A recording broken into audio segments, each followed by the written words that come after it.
Hello YouTube, Dave here again. Today I want to talk about the Alien role-playing game. One of my favorite RPGs that's currently out there. I've had nothing but amazing times running this game, and the second edition, or the Evolved edition, of the Alien RPG has finally fully released. A while back I did get the Kickstarter rewards from the pledge that I had made, but the game is now widely available for you to pick up at your either local game store, or you can order it off of Free League's website directly. The main mechanics of the Alien Evolved Edition compared to the first edition are like 90% compatible, and the changes that have been made are not so drastic that it completely changes the game, but it does seem to streamline and simplify aspects of the game in ways that I kind of like, I kind of prefer, because it, to me just makes sense, or it's just easier to run at the table. So I think they decided to go with a new updated version of the game because, they've had feedback from people for the last several years that have been running the Alien RPG, and, there are some elements of the rules that were a bit vague in terms of how they were explained in the first edition one, that they've definitely clarified and, maybe made it less realistic, but just easier to sort of run at the gaming table, which, I will take things that make my life easier rather than sort of like having to try to come up to a consensus on how some of the rules work. There was also the release of Alien Romulus, so I think, they also want to incorporate elements of that into the game as well. I remember when the Star Wars D20 role-playing game was out, whenever a new movie came out, like a new sort of updated core rulebook would release to incorporate elements of that, or like new source books would come out for it. So yeah, I think, overall, I'm really happy with the second edition of the Alien game. They also have sort of made changes to make it more friendly for using miniatures, which is a product line that they are also getting into with the Alien role-playing game. So I'm all for that. I like to have physical representation at my game table. So I'm 100% on board with basically, the majority of the things that have changed here.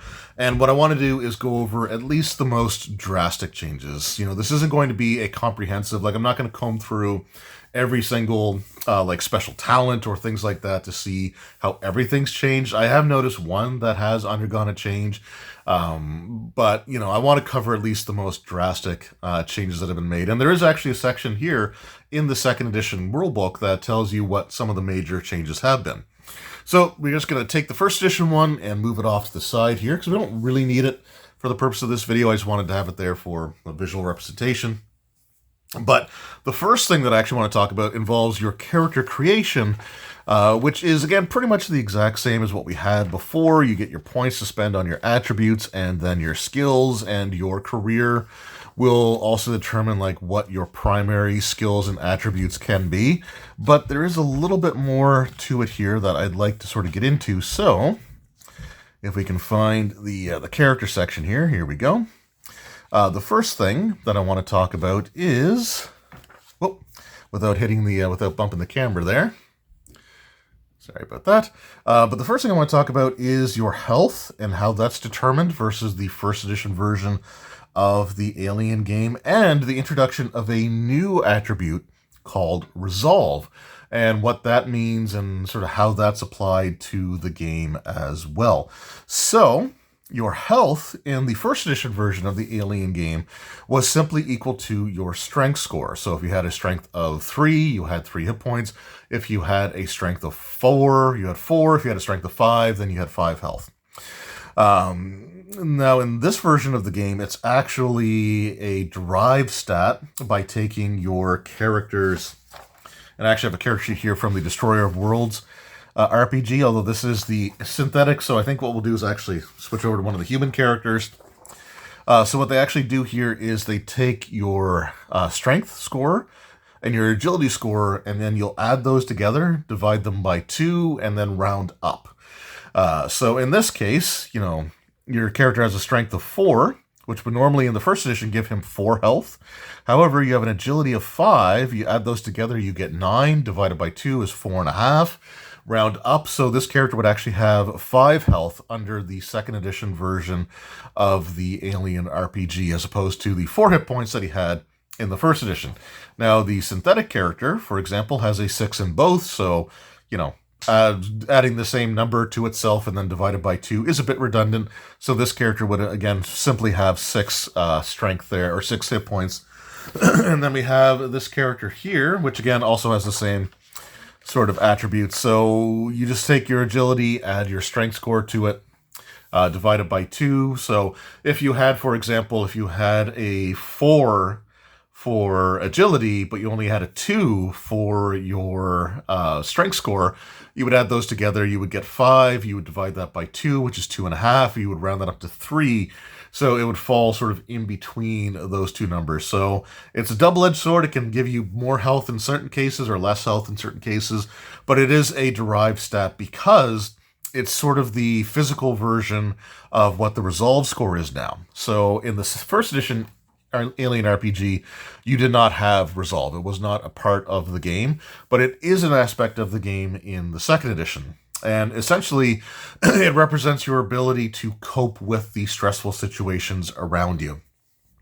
So, to determine what your resolve score would be, you would take your empathy and your wits, add them together, divide it by 2, and round up. So for the case of Dante here, he would have 3 wits and 2 empathy, so he would add those together, which gives us 5, which we had before. We sort of use that in a different example. So dividing that by 2 is 2.5, rounding up, so he would have a resolve score of 3. Our android synthetic character has 4 in both. So 4 plus 4 is 8, divided by 2 is 4. No need to round because it's a whole number. So he would have a resolve of 4. However, synthetic characters don't, worry about stress or panic, even in the second edition game. So I think they still have the score. They just don't use it for anything. Or actually, sorry, they would use it if they're a secret synthetic, because that's something that does happen in some of the games as well. And again, here we've got 3 and 2. So I guess some of the stats are pretty similar in that scenario. But the way that the resolve mechanic works is when you roll for stress or panic. And stress is actually now its own separate thing, separated out from the panic table. And I don't know exactly where they are in this book here, where the stress, or I should say where the stress table is. Anyway, stress and panic are now 2 separate tables. So you don't have to roll, like in the original version of the game, if you had any stress points and you rolled a skill check and your stress die, any of your stress dice came up with the facehugger symbol or a 1 on a d6, then you would have to roll a panic roll. And in that version of the game, if you would roll a d6, add your stress level. If it was equal to 6 or less, the total result, then you held it together. Anything above that, though, would have some sort of negative effect. But the panic stuff could get really out of hand in the first edition ones, so panic rolls happen far less often now. They tend to still be really bad when they happen, but the majority of things that you're rolling are your stress results, and actually they do have the cards for them in the starter set, so I'll be right back. All right, it's amazing what you do when you press pause. So here is the stress response and the panic response tables, and they function pretty much the same way as they did before, except now you actually have your resolve score, which you subtract from that d6 plus your stress level roll. During the early stages of the playtest, it was actually 2d6 plus stress minus resolve, and that was just something where it was really slanted against the player. So returning it back to the d6 plus stress but minusing your resolve can really help. So for example, if you have a resolve of 3, if you ended up having to roll a stress result, which is a normal skill check with stress dice added to your pool, and you roll a 1 on one of those stress dice, then you would roll a d6, add your stress level, and then you would sort of consult the chart there to see what you end up getting after you minus your resolve. So let's just say you had a stress level of 2 and you have a resolve rating of 3. and you rolled a d6, and you got a 4 on that, plus 3 would give you a result of 7, but you have a resolve of 3, so you would actually subtract 3 from that number, and 7, subtract 3 would be 4, so you would have the shakes instead of like messing up on the check there. So it definitely helps out with those with those rolls and abilities.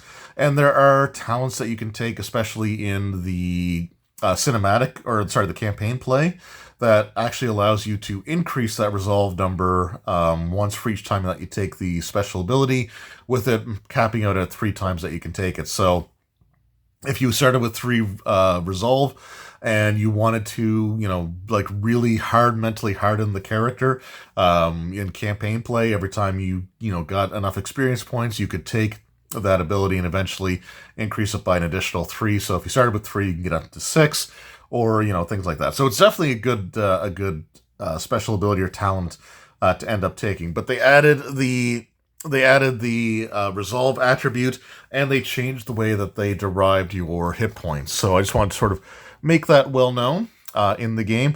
There's also been changes to some of the talents as well, but I'm not going to go into all of those. The biggest one that I noticed pretty early on, if we can find the talent section really quick, and we'll go back to the one here, the skills here in a moment. But in the talents, for example, the pull rank ability allowed you to actually command other player characters in the first edition version of the game. However, now it is used solely against NPCs. And I actually do prefer that change, because you could, at the end stages of the campaign, or at the cinematic scenarios in particular, if you had that attribute or had that talent, you could force somebody, like a player character, to do something that they don't want to do at the very end of the thing, to ruin maybe their personal agendas while sort of overseeing that you manage yours. So I do like the fact that they switched it to NPCs as opposed to just to involving player characters as well. Now, skills have also seen a slight change in the way that their extra successes are handled. So in the first edition version of the game, multiple successes for each skill had its own list of things that you could do with it. However, a lot of them were the same. There's a lot of redundancy in the special multiple success table. So here, instead of it being listed under each individual skill, they've just given you a set of generic ones. However, you could also sort of work with the game mother to determine other things that you may want to have based off of the multiple successes. But essentially, you do it, you show off, you do it quickly, you do it quietly, you achieve some unexpected additional effect. Or, for example, you could talk to the game mother and be like, well, I want to do this, but I want to do it quickly. Or actually, no, quickly is there, isn't it? But you may want to do something where you can make it so that you can't be traced for having done it, or things along those lines. So you can work out with the game mother, the GM, what you want those extra successes to be. But instead of each one having the same things listed over and over and over again, they just put it here in the one section. In fact, in the starter set, they don't even have this necessarily. It's just you just work it out with the game mother to see kind of what you want everything to sort of be. So, you kind of make it a more collaborative thing, which, it kind of involves the players, I guess, a little bit more in their extra successes. But you do have sort of the list of things that you can fall back on. And of course, with combat skills, extra successes can be applied to extra damage, or with the medical aid, again, the number of successes that you get is the amount of hit points that you end up earning back as well. All right, let's continue further along the book here and see what else we can sort of come up with as changes to the system here. All right, so for gear, one of the biggest changes for weapons is that they now have an ammo rating. This is something that was actually a big change from the first edition version of the game, where you didn't track ammo at all. But if you were firing a weapon that wasn't some weapons were single shot, so they did have a set number of rounds that you could use. However, most weapons that were, magazine or clip fed, or, even I think the revolver may have been limited to 6 shots. But regardless, most of the weapons you didn't track ammo with. So you only had to worry about losing ammo if you panicked while you were using that skill. So again, you rolled a 1 on your stress dice, and in the first edition, if you got a result of 7 or higher on that panic roll, then you would empty out your clip, or discharge your magazine or empty your reserves or whatever it might be, and you needed to have a refill or like an extra magazine or whatever in order to actually be able to use the weapon again.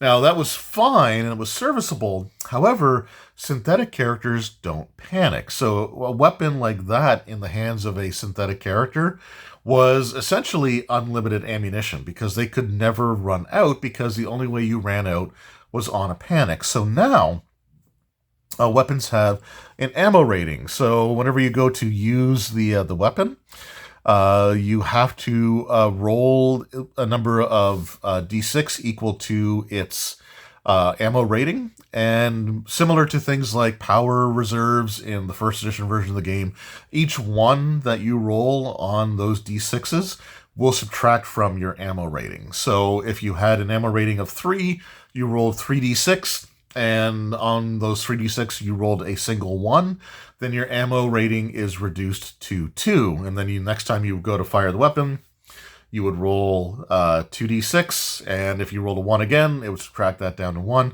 until it eventually reached 0.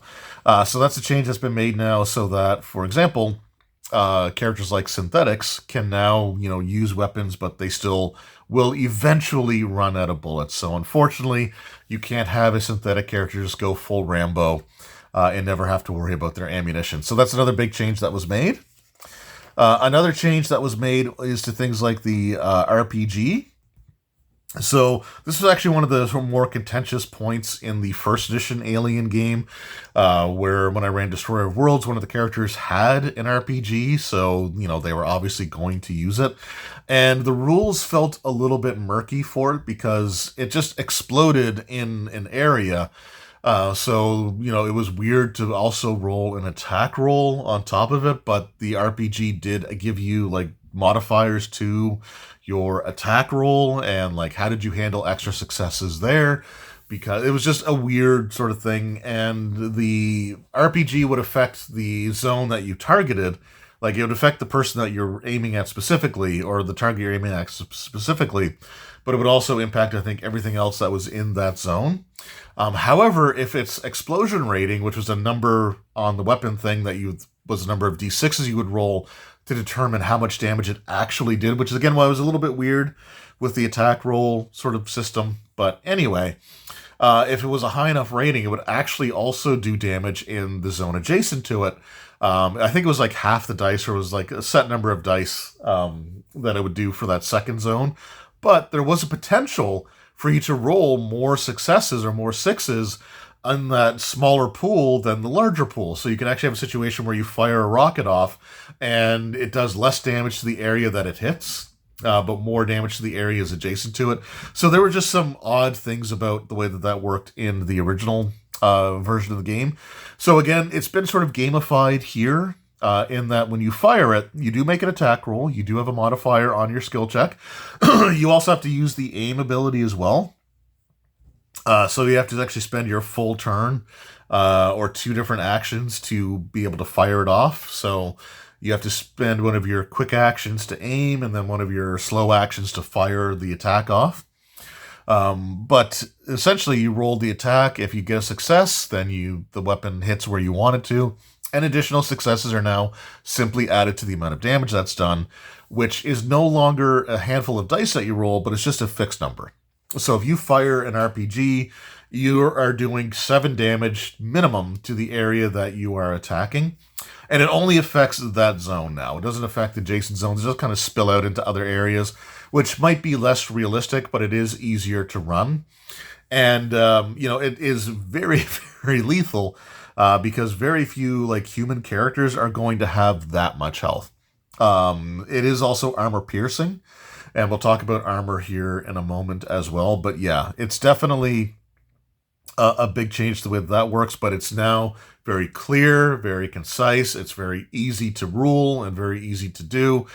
So I appreciate that change as well. And then for the rest of the major changes, we're just going to go to the back of the book here because it actually gives us a pretty handy dandy little section here that sort of goes over some of the things that we've already talked about, like how some of the talents have been changed, and if you have a first edition character that you want to port over into a second edition gameplay session, if they have a talent that's not listed in the second edition book, then you just simply choose a second edition talent to give them.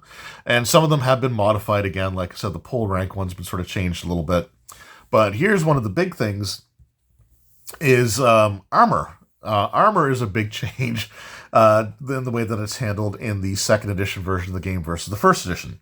In first edition, you would have an armor rating, and that armor rating was a number of six-sided dice that you would roll whenever you took damage, and if for each six that you rolled on that ammo or on that armor roll, would subtract a point of damage from what you would take. The problem with that is that it would make armor kind of inconsistent and unreliable, right? Because I've shown on camera picking up a handful of like 14d6 and not rolling a single 6 on any of them. So it could actually result in you shooting an armored tank with like a revolver, and you could roll so poorly on your armor dice that round from the revolver pierces through this heavily armored tank. So the way that they've done armor in the second edition version of the game is it's now just a fixed number. So you're not rolling anything anymore. It's a fixed number which you subtract from the damage that you would deal with your attacks. And they do have a table here to let you know. Sort of like vehicle armor, spaceship armor, and body armor. So I'm only going to really focus on the body armor one here because that's the one that's going to apply most throughout the game. So that number also applies to the xenomorphs as well. So if you had an armor rating of 0 through 2, you don't get any armor in the new version of the game. If you had a 3 through 5, then you would have an armor rating of 1. So I want to say that the Marines body armor, where is it here? Has an armor rating of 6. Okay. So the armor rating of 6 gives you an armor rating of 2 in the new game. So if you get hit by something, enemy gunfire or like just a xenomorph attack, for example, instead of rolling 6d6 and hoping for, rolling multiple 6s, you are guaranteed now to take 2 points off of any damage source that you take. So it trades the maximum potential for reliability. And again, it makes armor feel more consistent, which I prefer over, the potential for it to absorb everything is great. But if you roll, 6d6 and not a single 6 gets rolled on those dice, which is a possibility, especially if I'm rolling it, then the armor is kind of useless.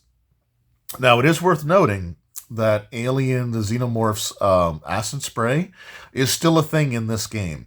And if your armor reduces the acid splash, for example, that you would take from an attack or from that ability, then it reduces that armor rating by the amount that it absorbs. So if you hit a Xenomorph in close range, even if you have an armor rating of 2, that acid splash is most likely going to completely negate that the first time that you got hit, which again actually applies to the way that it worked in the movie. So in Aliens, you saw Hicks get hit with an acid splash, and it just burned right through his body armor instantly, and even still did damage to him on top of it.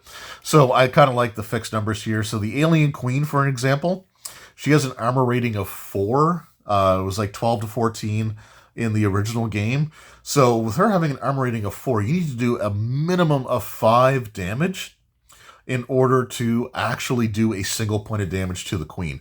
Now, there is armor piercing, which I think reduces the armor rating by 1. I don't think it's by half anymore. Before you would just roll half the number of dice or something like that, but I don't think that's the case now. I think it just reduces it by 1. But we'll take a look here. We'll go back into the armor piercing attacks against designated as armor piercing. The armor value counts as 1 step lower. Okay, yeah. So it just subtracts 1 off of there. You can also search for weak spots. So attacks in both close and range combat can be aimed at weak spots in the armor. This gives the attack a -2 to hit. However, on a hit, the armor is also reduced by 1 step. So you can actually make, so that's kind of cool as well. So you can actually make your own like armor piercing. And those two would stack with each other, by the way. So if you aim for a weak spot with an armor piercing weapon, that would reduce the armor rating by 2. So, for example, if you're fighting a queen and you aim for a weak spot and you have an armor piercing weapon, that 4 armor becomes a 2 armor, and it's a lot easier to start dealing damage to her there. So definitely some decent changes to the system, and those are kind of the biggest ones that I wanted to go over in this video. They broke, like I said, the fact that they made panic and stress different now. They're still like determined the same way, they're still ruled the same way, but you're making the panic rolls a lot less often than you would make the regular stress rolls, and most of the stress rolls are going to give you like penalties, or they're going to give you, things that are drawbacks, but they're not going to necessarily prevent you from doing what you're trying to do. The second edition of the game also indicates or makes it a lot more clear that you should be allowing the players opportunities to reduce their stress. So if they spend a shift, which is like 5 to 10 minutes of time in an area that's safe, that they know there's nothing around, then they relieve stress that way as well. So it's something that they want you to kind of be more conscious of, or they kind of drew more attention to it, I guess, in the second edition of the game. All right, so I am kind of losing my voice here, so I think this is where I'm going to end this particular video. There are some other changes that I want to kind of go over. There's some stuff with the xenomorphs that I will probably do in a separate video. Like, for example, I think the acid splash ability has been changed as well to make that even more deadly. So we'll take a look at that in a future video. But again, the main things that I wanted to go over was the way that health and resolve are determined in the new version of the game. Resolve being a new mechanic added to the system that you subtract off of your stress rolls to determine what your panic or stress results are going to be. I wanted to go over the changes to like explosions, for example, with like RPGs. We want to go over like the differences in the skills, the extra successes, to go over the armor ratings, to go over, the things that we sort of touched on in this video. Like, so it's not the entirety of everything. Like, I'm not going to go and comb through every single weapon stat block to see if like maybe they changed like the bonus dice from like +1 to +2 or +2 to +1 or things like that. I don't want to go over all of the like, sort of more mundane changes, but I want to go over at least the biggest ones, so that hopefully that'll give you some idea of the changes that have been made and how they affect the gameplay in the new version of the Alien RPG. Anyway, let me know in the comments below if there's any other major changes that I sort of missed out on this one. Again, we're going to touch on the xenomorphs and their abilities and sort of any changes that have been made to theirs in a separate video, mostly because I'm losing my ability to talk in this one. But yeah, I'm really looking forward to running the Evolved Edition. It will be the version of the game that I run going forward, and I will be updating, or if I do run some of the first edition scenarios like Chariot of the Gods, Destroyer of Worlds, or Heart of Darkness, I will be modifying those for the second edition version of the game. So maybe another video in the future could be going over the characters and sort of showing what they would be like for the final version of the evolved version of the game. So anyway, thank you all so very much for your time. I appreciate it. We will see you in the next one. Until then, take care.